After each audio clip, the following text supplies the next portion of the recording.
সবসময় চেষ্টা করবেন নিজের অন্তরকে পাপ মুক্ত রাখার জন্য। ওই যেই অন্তরটা আল্লাহ রাব্বুল আলামিন আপনাকে আমানত হিসেবে দিয়েছেন, দুনিয়াতে অল্প কিছুদিনের জন্য আপনাকে রেখেছেন দুনিয়াতে, সেই জায়গাতে যেন পাপের বাসা না বাঁধে। সাধারণভাবে এমনি সময় তো পাপাচার থেকে নিজেকে মুক্ত রাখবই, এই 10টা দিন বিশেষ করে, কারণ আমরা যেন যে কোনো পাপাচার থেকে নিজেকে মুক্ত রাখি। সাধারণভাবে এমনি সময় তো পাপাচার থেকে নিজেকে মুক্ত রাখবই, এই 10টা দিন বিশেষ করে, কারণ যেই দিনগুলো যত বেশি গুরুত্বপূর্ণ সেই দিনগুলোতে পাপ করাটা তত বেশি আল্লাহর কাছে অগ্রহণযোগ্য।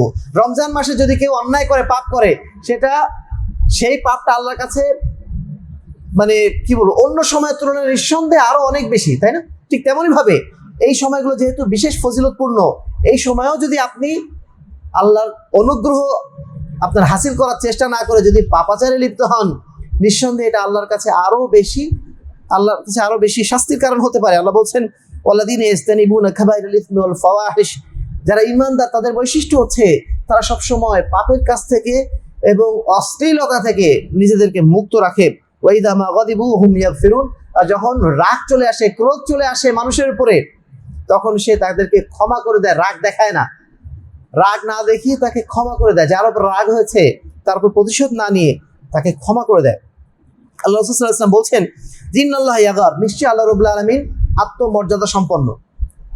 ওয়া ইন্নাল মুমিনা ইয়াগার, এবং একজন মুমিন সেও আত্মমর্যাদা সম্পন্ন। ওয়া গায়রাতুল্লাহ আইয়াতি আল মুমিনু মা হারাম আলাইহি, আর আল্লাহর আত্মসম্মানে আঘাত হানে তখন যখন একজন ইমানদার ব্যক্তি ইমান আনার পরও কোনো পাপ কাজে লিপ্ত হয়ে যায়, কোনো হারাম কাজে লিপ্ত হয়ে যায়, তখন আল্লাহর আত্মমর্যাদায় আঘাত লাগে।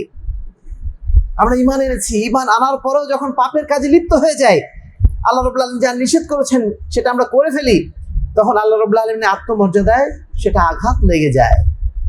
আমরা যেন এমন কোনো কাজ না করি যার দ্বারা আমরা আল্লাহকে অসম্মানিত করা, আল্লাহর আত্মমর্যাদায় আঘাত হানার মতো কাজ যেন আমরা করে না বসি। যদি কোনোভাবে হয়ে যায় সঙ্গে সঙ্গে তার প্রতিকার একটা করে ফেলি। আল্লাহ রাসূল বলছেন, ইত্তাকুল্লাহ হাইসুমা কুনতুম, তুমি যেখানেই থাকো না কেন সেখানেই আল্লাহকে ভয় করো।